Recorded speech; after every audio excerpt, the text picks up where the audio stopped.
Alright guys, Jay at Broader Performance here.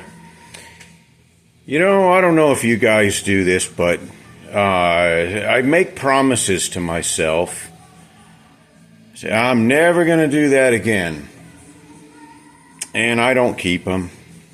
Somebody asks me to help them, and I end up doing it, and I don't want to do it anymore. You know, I got to be honest. So here's a converter. I'm not going to give a brand name, but you see this deal, how it's got this it's just got this ring on here that's welded on. And, you know, it's fine, but it's not fine because what happens is they get very warped and they don't really sit flat anymore on things, or never do, but I've got a, you know, I'm doing a rebuild on this converter for someone, and I know it's going to be a can of worms. I already had trouble getting one of the bolts out. So check this out. I'm trying to get it gear here. So I don't know if you can see this. If you look at that hub, it's pretty out. Pretty typical. But, you know, in all fairness too, because this plate that is on here is so, they just get so warped, they don't really sit on my plate very flat. You know, maybe I could be a little bit more fair about this and check it a different way. Maybe it's not as bad as it looks, but it's not great. You know, I'll be honest with you. What's interesting about it is there's no weight on it. And a lot of times with something that, you know, has a fabricated ring like this welded onto it, man, it's hard for me to believe it didn't need a weight, you know, but, and especially, you know, the runout's not great or anything. They probably just forgot to balance it. I don't know, but I don't know. Yeah, maybe it balances. You know, it's not impossible. I'm not going to bother to go check it, but so let's cut this open together. So let me get set up and cut this bad boy open, and maybe it's $1 million inside. So let's take a look. Bear with me here for a minute. Okay, it doesn't look too bad. So one thing here, well, let's look at this. So they've done some welding here on the fins in this area, which is good. That's important. There's no welding on the pump, but it is furnace brazed. You can see they kind of folded the fins to make it a little bit more low stall. That's okay. It's got the low stall stator in it. So if we look here, I don't know if you can see, there's some holes drilled through here on this turbine hub that'll help let oil out of the converter. Okay, that's good. I don't have to do anything there. But if you look at this, trying to get this bearing off here. Here's the entrance. Here's where the oil enters into the converter. And you see these slots here. There's 4 slots. Now, normally this would have this bearing on it. And you can see how this bearing is a larger inside diameter than the bearing they retrofitted here. So when you put this bearing on, see how they've really restricted those slots here? Now, over here, they've got slots here, which is great. But if you put the bearing here, it tends to cover them up. So I've got to address that issue. But other than that, I'm not going to do much on it. So everything seems fine. Nothing broken, so not as bad as I thought. And, you know, I can get it straight and all that. Probably the thing to do would be to machine this plate to try to make it more flat. I might do that, I might not. We'll see how bad it is. I honestly don't know how much it's out or not, so I hadn't actually checked that. So, alright, let me continue on here, cleaning this stuff up, and we'll start taking a closer look. Alright guys, I don't know if you can see this, but I think you can. The plate is very convex, which is typically what happens with these.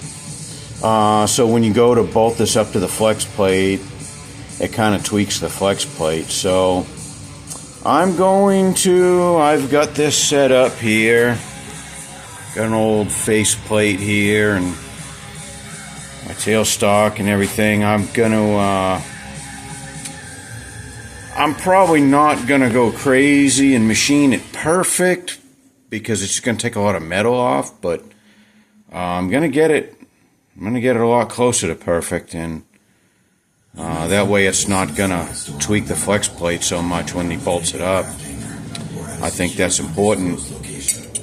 So anyways, you know, because over time, if you really, you know, if your runout's really bad or you have a really unflat plate or something like this and you're forcing the flex plate to conform to it, it just kind of bends the plate over time. You know, as it makes revolutions, it really bends the plate back and forth, back and forth, back and forth, and it just kind of fatigues them. Sometimes they'll crack in the long term.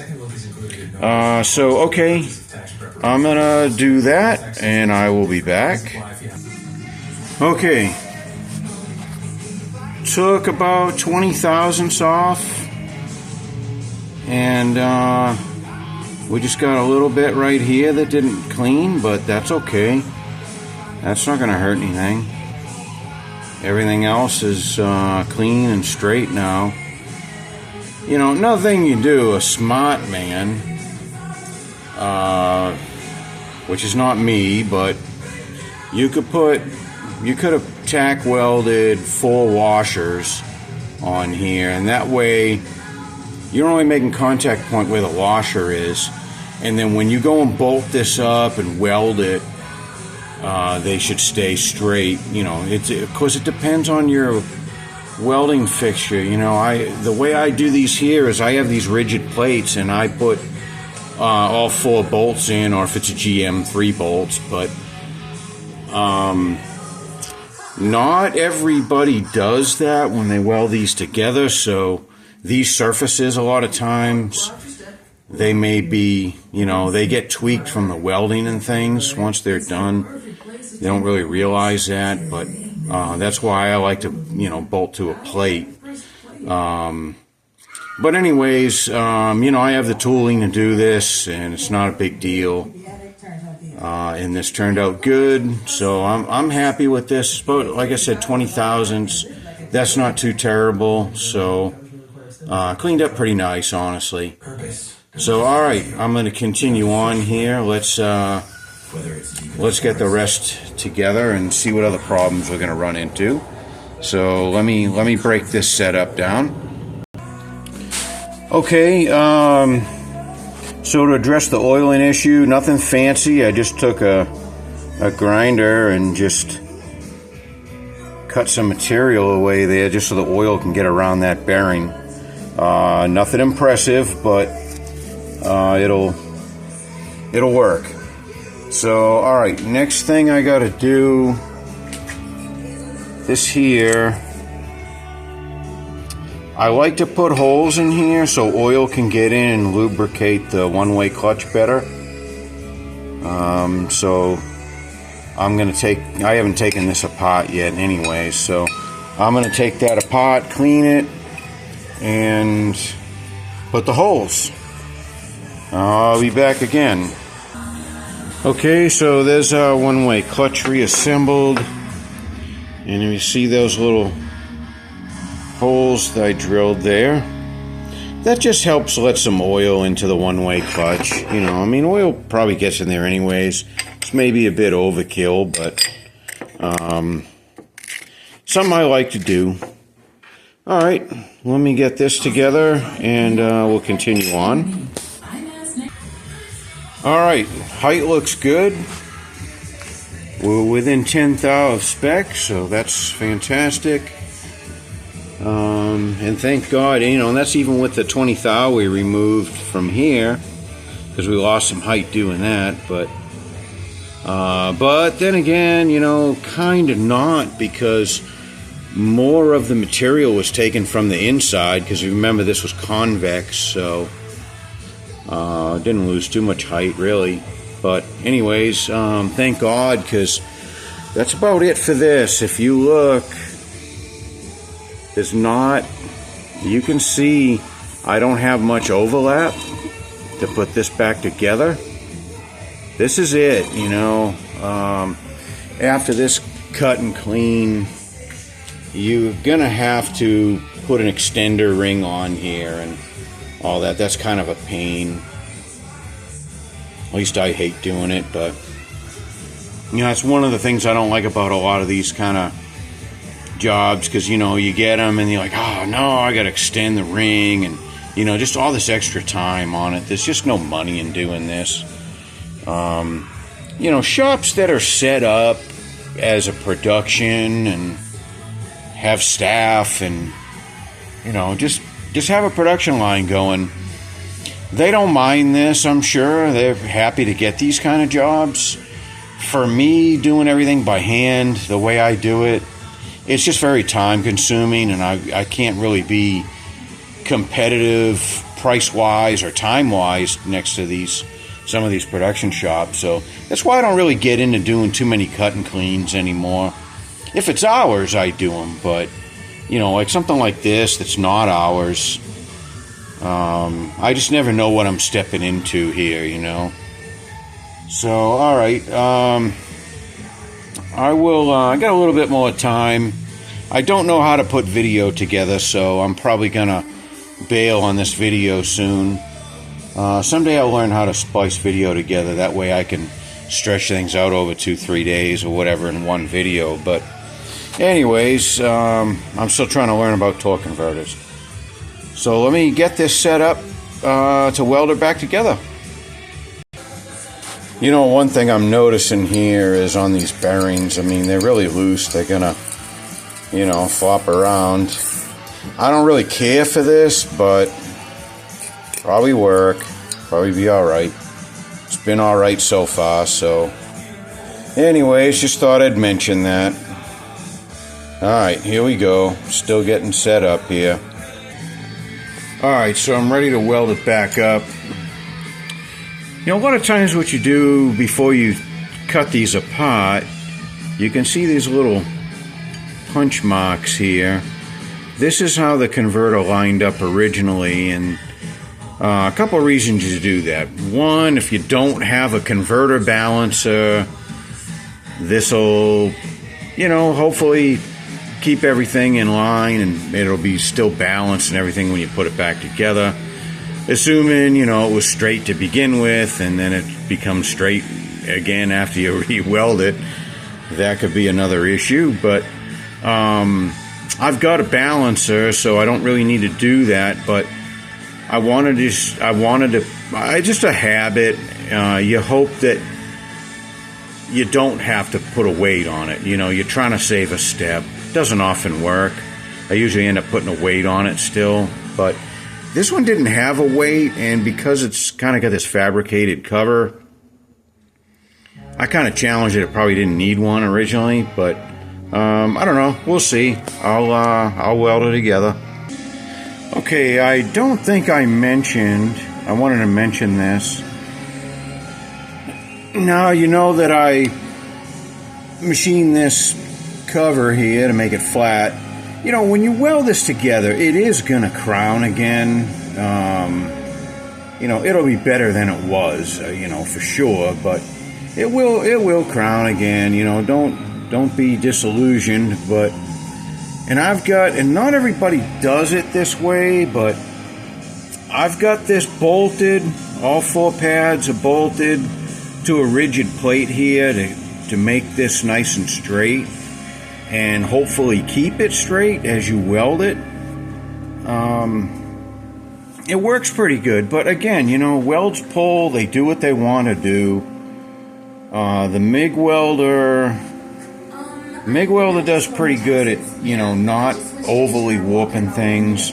A TIG welder really loves to pull.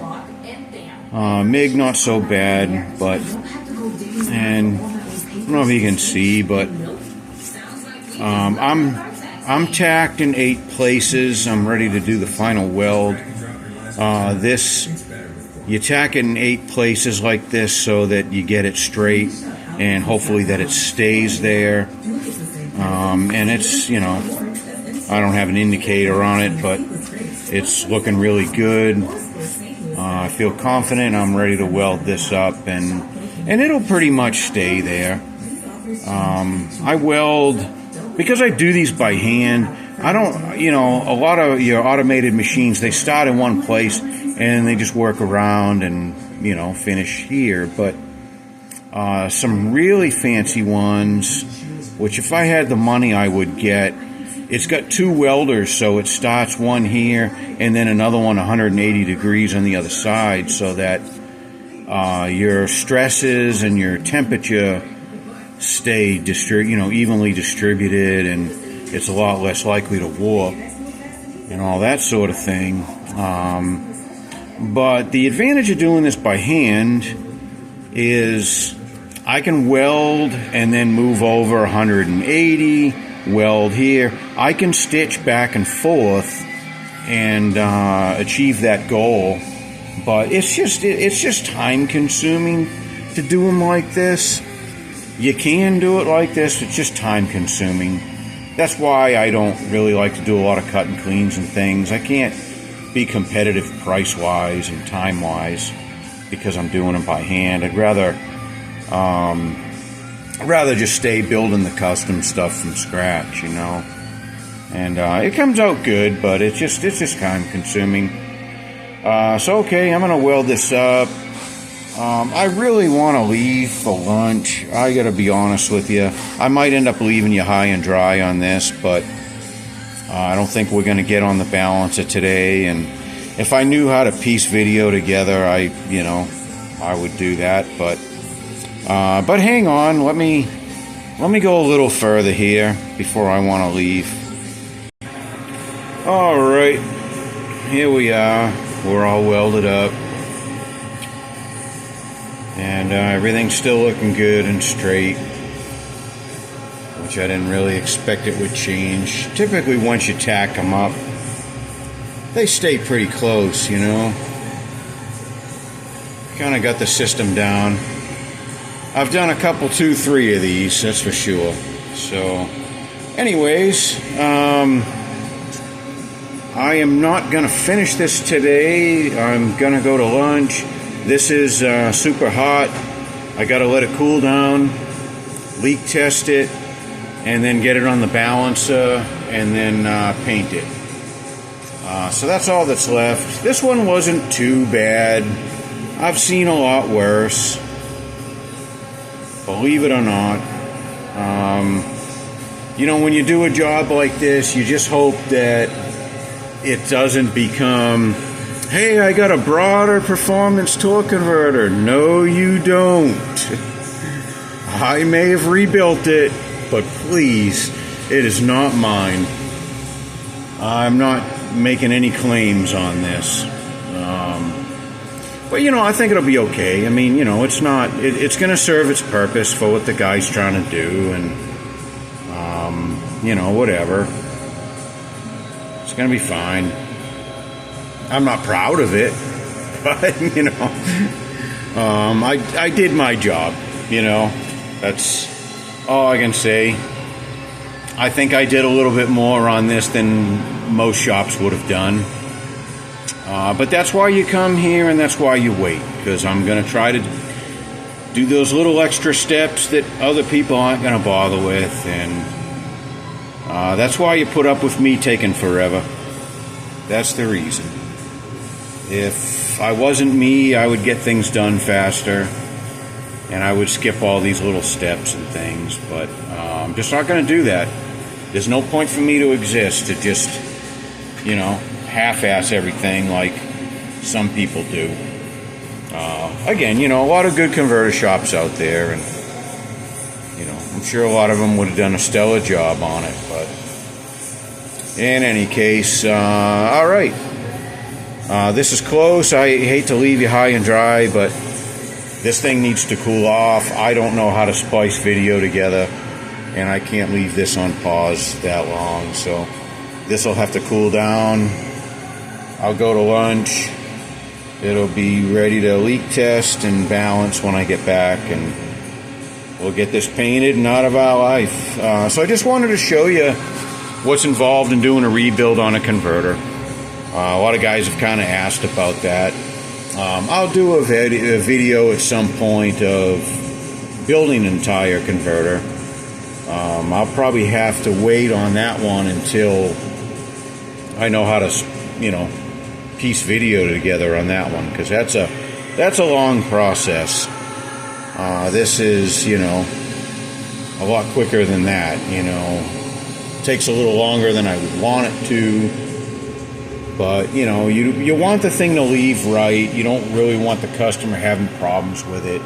You can't just say, oh well, that's not my converter, and I don't want the guy to have problems with it. I'm not gonna cop out on it, but I'm not really gonna stand behind this forever either. But I think it's gonna work just fine. It's gonna be a lot straighter, and you won't have bushing issues and issues with the seal and things like that. I think internally it looks fine for what the customer's wanting to do. I wouldn't give this to somebody with 1,000 horsepower or anything like that, but this will be fine for the application, and it should last and do what he needs it to do. All right, guys, appreciate you watching this. We'll do more converter videos. I don't know. I'll give it some thought and see what we're going to do next. Probably more theory. I kind of like the theory part of it, and show some things on the oil flow through the converter and things like that, and stuff like that. So, all right, guys, thanks for watching.